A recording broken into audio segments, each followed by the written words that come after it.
It is unfortunate in Zambia today that it is frowned upon to say anything critical about senior government leaders or problems in government without risking being censored or even threatened with arrest. So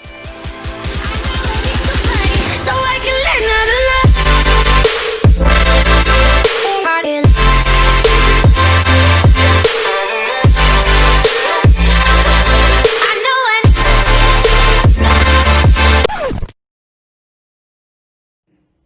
The first of Roosevelt's 4 freedoms is freedom of speech, and in many ways, it is the foundational civil and political right.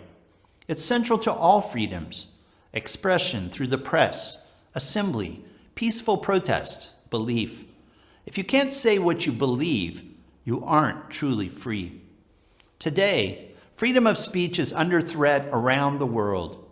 In many countries, you risk imprisonment for simply voicing your opinion, which is a violation of the basic tenet of liberty.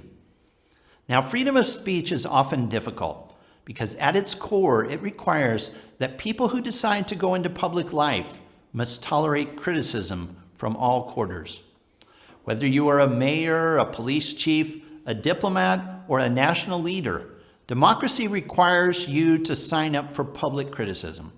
If you want to have political power and influence and the status and responsibilities of public office, you have to be willing to be criticized, fairly and unfairly, and sometimes you might even be called names. Now, I'm not an elected official. I'm a career diplomat, but I occupy a position of public trust for my country. And that means I will be criticized for what I do or say and for the policies of my government, which I represent. But I defend that criticism, even when it's directed against me, because that is freedom of speech, our utmost sacred right as free people. That is what freedom means.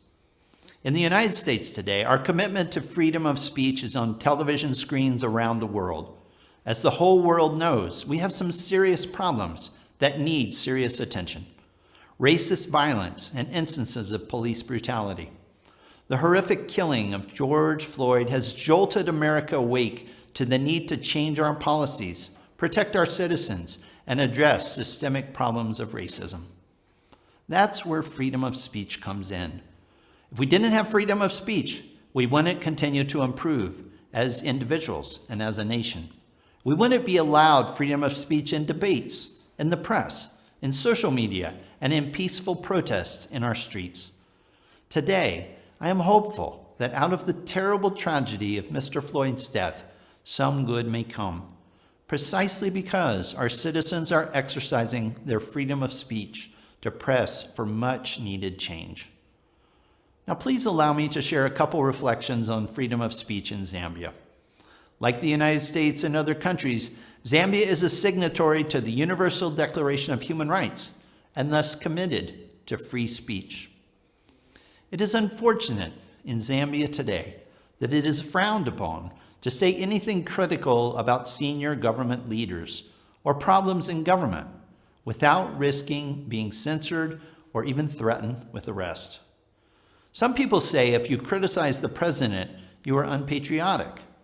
One leader in the National Assembly said government and party cadres should break the bones of its critics. That is inflammatory and not a peaceful exercise of freedom of speech. For me, freedom of speech needs to take place in the context of peaceful expression. If party cadres break into a radio station because the host is interviewing an opposition leader, that is a violation of freedom of speech. If media outlets that feature opposition and critical voices are closed, that is not freedom of speech. And when the Public Order Act is unevenly applied, allowing one party an unfair advantage of holding events and rallies, while opposing parties and civil society groups are not granted the same, that is a restriction on freedom of speech. Now, at the same time, these freedoms must be used responsibly. Social media is an important part of our lives today. It can be used in 1,000 different ways, both good and bad. We, of course, should strive to ensure that social media is not used to distribute hate speech or misogynistic speech. But when discussing the regulation of social media, it's important not to outlaw or prohibit fair comment and criticism of public officials. Respectful and peaceful debate and disagreement are essential parts of freedom of speech, our most precious right. I strongly encourage Zambia to protect and promote these freedoms, which are central to your democracy. To my Zambian friends, in government and outside government, I am convinced that your democracy and governance in the country will be strengthened by encouraging these fundamental freedoms. Let's now hear a song about another fundamental liberty, the freedom of belief, the freedom of religion.